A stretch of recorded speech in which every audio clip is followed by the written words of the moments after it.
Hello everyone and welcome to Cinderful Gaming.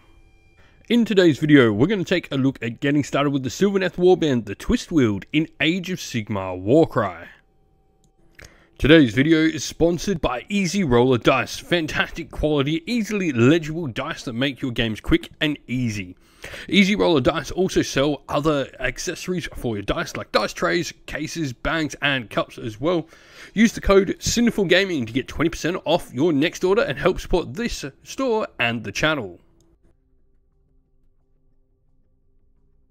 Battle traits are something new in Warcry, coming out in the Briar and Bone box set. Now, Twistweald have an ability called Ravage by Corruption. At the end of each battle round, you choose a friendly fighter with this battle trait within 1 inch of one or more enemy fighters. Roll a dice. On a 2+, allocate 1 damage point to your friendly fighter, and then if that friendly fighter is not taken down, you pick one of the enemy fighters within 1 inch and allocate D3 damage points to them. This is a cool way to get a little bit of extra damage to remove some enemy fighters, potentially before they're going to go into the next round. Can really help with like contesting objectives and all of that sort of stuff, getting stuff ready for the next round, dropping people with treasure. I found it really useful, a really powerful ability. The Twistweald have a reaction like all other warbands, and this is called Celal Ravaging. A fighter can only make this reaction when they're targeted by a melee attack action, but before the hit rolls are made. For each hit roll of a 5+ from the attack action, you allocate 2 damage points to the attacking fighter. This is actually an ability that, if your opponent does really well on their roll, will actually do more damage to them. It's pretty nice like that. Sort of the reverse of counter. I do like the fact that it is always a 2 damage pushback. This sort of makes it better than counter, because normally, you know, even countering, unless they're hitting on forwards, counter would be the only time it would be a better option. You're better off trying to get this through, and it means if they hit more, they do more damage to themselves. So the first fighter we have in the warband is our leader, the Swarm Sage. 4 movement, 4 defense, 22 wounds, a short range shooting attack of 3 to 7 inch with 2 attacks at strength 4, 3/6 on the damage, and a 3 inch range melee attack with 4 attacks at strength 4 to 5 on the damage, make him a fairly solid leader. In fact, I'd say this is probably one of the better leaders, especially when you consider it's just 190 points. Now the model does have a bunch of rune marks to go with that. It's got Twistweald, Leader and Berserker. It's going to give us access to no less than 5 different abilities, which is almost the entire ability card we have, which is cool. The first of these is Voracious Swarm, and this is one of the leader-only abilities for the Twistweald. You're allowed to pick a visible enemy fighter within 12 inch, roll a number of dice equal to the value of the ability. For each 3+, allocate a damage point, and this is a double, so a nice little bit of extra range damage there. Eruption of Thorns is an ability that's going to be accessed to everyone in the Twistweald. You roll a dice for each visible fighter within 1 inch, each visible enemy that should be. On a 4+, allocate a number of damage points equal to half the value of the ability. A good little sort of area bonus if you can get a double of 6 or double 5. Those are probably the best way to go about this. Thorn Grasp is what our Berserker rune mark will give us access to. Pick a visible enemy fighter within 3 inch, then roll a dice. On a 2+, you allocate 2 damage points to that fighter being rolled for. And then what's cool is you keep rolling in this way, allocating damage points to that fighter until the roll is equal to or lower than the previous roll. So you essentially, on your first one, want to roll a 2, then you want to roll 3, 4, 5, 6 to get the most damage through. Now we then have Devour Infection, which is another ability that is available only to our leader, and this is a triple. We pick a visible friendly fighter within 12 inch and roll a number of dice equal to the value of the ability. For each 4+, we do deal a point of damage to our friendly fighter, but each damage point allocated in this way will add one to the attack characteristic of the next melee attack action made by the fighter. Now that might seem a little bit silly, sort of damaging our fighters to potentially get near death, but then we have a quad called Twisted Song, where we can remove a number of damage points allocated to this fighter equal to the value of the ability, and this fighter can then make a bonus move action or bonus attack action, and that's available to all of our fighters.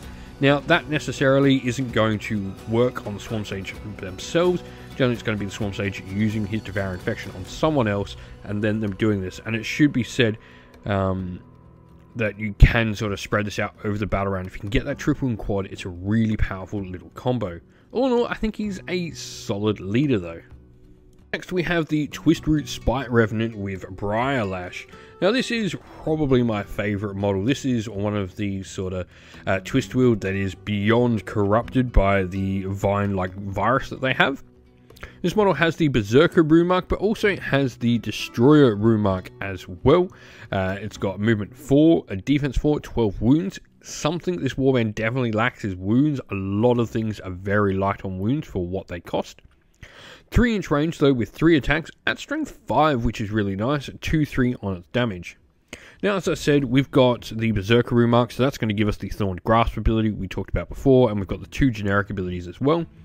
The Flesh Piercing Talons though is the other ability we get, and this is a double, so during the next melee attack action made by the fighter, any critical hits are scored on a 5. A nice solid double ability to have. All in all, for 110 points, light on wounds, definitely, but this model can really pack a punch, I think, with strength 5. Next, we have the Twistweald Revenant with Harvester Blade, and this is one of a bunch of different Revenant options we get. You can build a couple of this model in there. There's a couple of cool different weapon options we have available to us as well, with either the swords or the sort of sickles that the Sylvaneths are commonly having. This model does have the Destroyer rune mark, so it gets that Flesh Piercing Talon rule to get the 5-up critical hits on a double. You got 4 for movement, 4 for defense, 12 wounds, pretty standard profile across the warband. 1-inch range, but 4 attacks at strength 4 and 2-5 on the damage is pretty nice as well. All in all, at 110, it is one of the cheaper options for our Revenants. I think it is a solid fighter for the warband. Next we have the Revenant with the Spite Spear.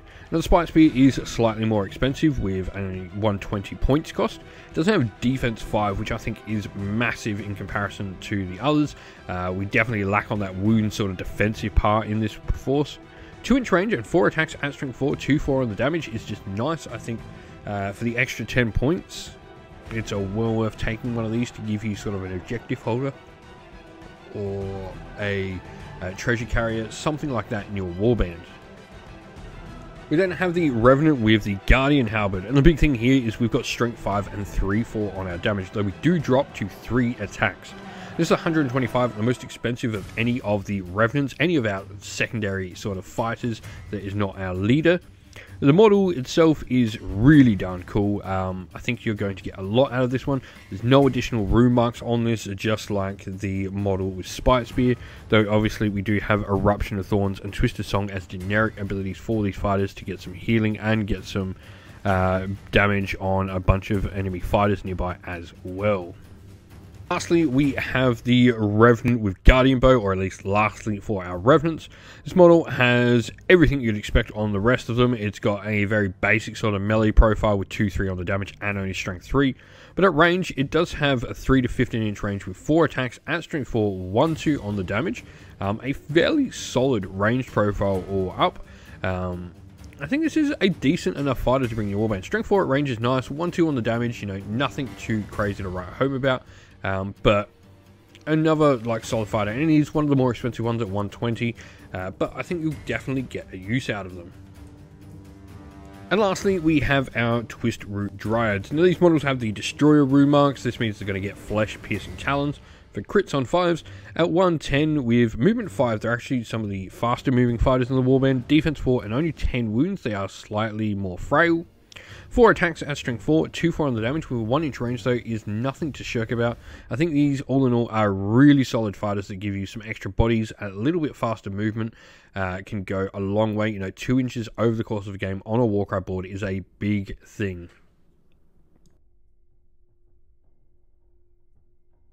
And so, looking into allies, the first fighter we're going to look at is the Branch Wraith. Now, the Branch Wraith in Age of Sigmar has been removed and legended, though it is very likely that model is going to come back in Warhammer the Old World. So, if you can find one at the moment, definitely a good grab, but it will hopefully be coming back in stock very soon. And if not, convert one out of your Dryads. It's pretty easy to make one. Now the Branch Wraith itself has movement 6, defense 3 and 18 wounds. It's got the leader rune mark there along with the berserker rune mark as well that we'll talk about in just a second. 3 to 7 inch range shooting attack with 2 attacks at strength 3, 3/6 on the damage, pretty standard sort of magical bolt. And then it's also got 3 attacks in melee at a 1 inch range at strength 3 to 4 on the damage. Now the model itself is going to have access to a bunch of different abilities. The first of these is our reaction from the Sylvaneth Vengeful Spites, where a fighter can make this reaction after they're targeted by a melee attack action and can deal some damage back to their enemy based on how many hits they can get onto your fighter. Draw from the Spirit Song allows the model to do some self-healing, where you can remove a number of damage points allocated to this fighter up to the value of this ability. And then we've obviously got our leader abilities. Now the first of these is Envoy of the Everqueen. This is a quad and available to all Sylvaneth leaders, though obviously we're likely only having the one here. Until the end of the battle round, you add half the value of this ability to the toughness and strength of friendly fighters while they're within 6 inches. So a nice buff to give to our force. The other ability we get though from the Berserk rune mark is a Blessing of the Forest. Remove D3 damage points to each friendly fighter within 6. This for me is why you're taking this model. Really, really powerful ability to have. Obviously we want to be able to do some healing, and having sort of these cheaper healing abilities but also ones that target multiple models around, it's going to be really good for not only using some of the abilities we have, like being able to inflict damage on our own forces to get more attacks with Devour Infection, but also from the Twistweald battle trait as well.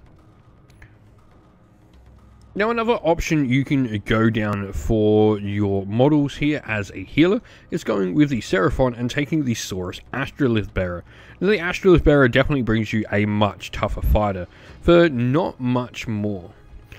So we are going to be spending 155 points. You get a defense of 4, 4-inch move, so definitely 2 inches slower, is very much slower, but does have 25 wounds, so an extra 7 wounds over the Branch Wraith. It's got the Icon Bearer, Warrior, and the Leader rune marks there. And in melee, it has 3 attacks at a 1-inch range with strength 4 and 2/4 on the damage. This model will have a bunch of different abilities due to being a Seraphon. First of all, Starborn, which is really fun. This is the reaction, and you can only make this reaction after being targeted by a melee attack action and count 2 critical hits as regular hits. It's a really good reaction to keep the model alive. Now we then have Tearing Bite, which is something that a lot of Saurus Warrior models will get. You can add the value of this ability to the damage points allocated by each hit and critical hit from this fighter, this activation.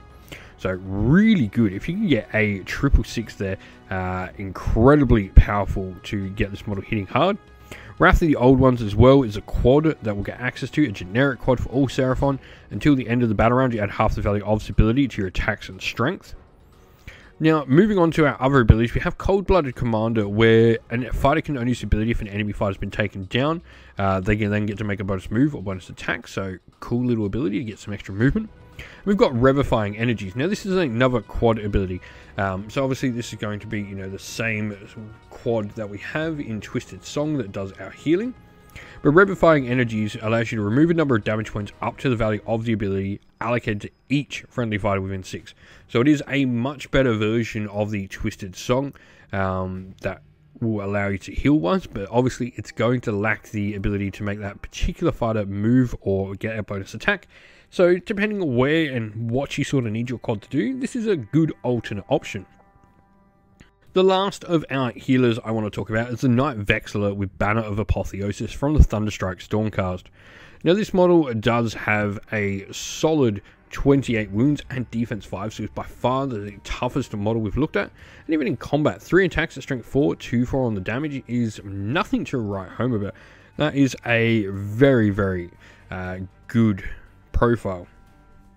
Now, we've then got the rune marks, obviously Thunderstrike Stormcast, Leader, and Icon Bearer.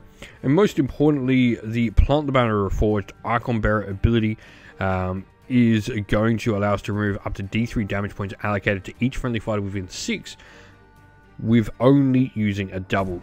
That's why I like this so much. It's a really good ability to get some healing in. It's so cheap.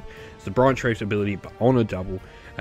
Obviously, this fighter is more expensive than the Branch Wraith, but I think when pairing with the Branch Wraith, it can be a nice little combo as a couple of allies into your force. We've also got things like the Thunderous Departure, where we can deal some damage when we're taken down by melee attacks, or Blaze of Glory to get us some extra bonus damage in to our enemies when we've got a lot of wounds allocated to us. And then Shock and Awe as well. A fighter can only use this ability if an enemy fighter's been taken down, and they get a bonus move or bonus attack. So, all in all, a bunch of fairly solid abilities. I think the double for Plant the Banner of Apotheosis is really why you're taking this fighter though. Now we then have our list, and this is going to have the Swarm Sage leading it as our first leader with the Divine Blessing Fortitude, as he has only 22 wounds originally, so this model will get this without having to spend the increased cost. They'll give the model an extra 4 wounds. Then we've got a Knight Vexillor with Banner of Apotheosis and a Branch Wraith in there as a couple of allies. Fighter wise, we've gone for a Twistweald Spite Revenant with Briarlash taking a Fortitude Divine Blessing as well. We then have a Twistweald Revenant with Harvester Blade, one with Spite Spear, who also has Fortitude, giving us a Defense 5 16 wound model. And then a Twistweald Dryad as well for those crits on 5s is why I like the 3 others. The Spite Spear gives you the defense, the other 3 all have access to the double crit on 5s. Battle Group 1 though is going to be our Swarm Sage and the Twistweald Spite Revenant with Briarlash there, giving us a solid couple of models. I think the Briarlash makes the most use out of the Devour Infection attack. A Knight Vexillor will then be joining the Twistweald Revenant with Spite Spear. This is going to be 2 solid Defense 5 models that have got some healing around them. And lastly, we have the Branch Wraith going with Twistweald Revenant with Harvester Blade and the Twistweald Dryad. The Branch Wraith obviously just a little bit faster. The Dryad's going to be able to keep up with it at least somewhat. These are going to be, the 2 fighters that are definitely going to take the most hits. They're not the strongest, so having a healer around them is definitely useful. We hope that this video was helpful in getting you started with Warhammer Age of Sigmar Warcry, and that it was able to give you some ideas and inspiration to start your own force in the game. If you have any other questions at all, please comment them down below and we'll endeavour to get back to you. And while you're there, don't forget to drop a like, subscribe and join our Discord server as well, linked in the video's description, for all our future Warhammer Age of Sigmar Warcry content.